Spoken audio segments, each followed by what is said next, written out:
Washington. Donald Trump, the nation's 45th president, has now secured his place in history as the 47th president after Tuesday's election. With this win, Trump is now only the second former president in U.S. history who has been re-elected for a non-consecutive term. He joins Grover Cleveland, the 22nd and 24th president, in this distinction. Cleveland reclaimed the White House in 1892 after losing his first re-election bid to Republican challenger Benjamin Harris, whom he later beat in their rematch. It's widely known that U.S. presidents are limited to 2 terms, but that law has historically been applicable to presidents who have served consecutive terms. So, is Trump eligible to run again in the next presidential election? Under the 22nd Amendment to the United States Constitution, which was ratified in 1951, Trump is barred from seeking the presidency for a third time in 2028.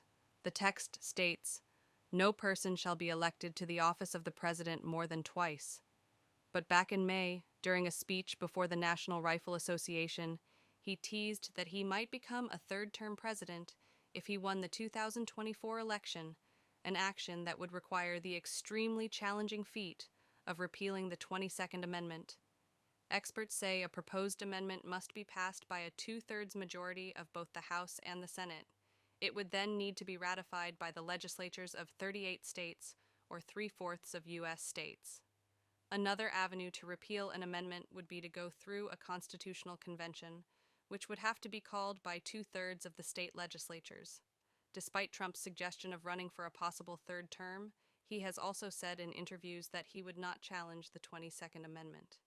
In a Time magazine interview published in April, he was asked whether he would retire a second term in the White House. "Well, I would, and I don't really have a choice, but I would," the former president told the publication. Even if Trump were to renege on that position, there would also be the issue of age.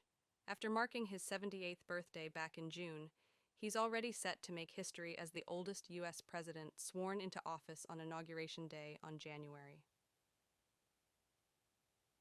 20. Trump would be 82 years old at the start of an improbable third term in 2028.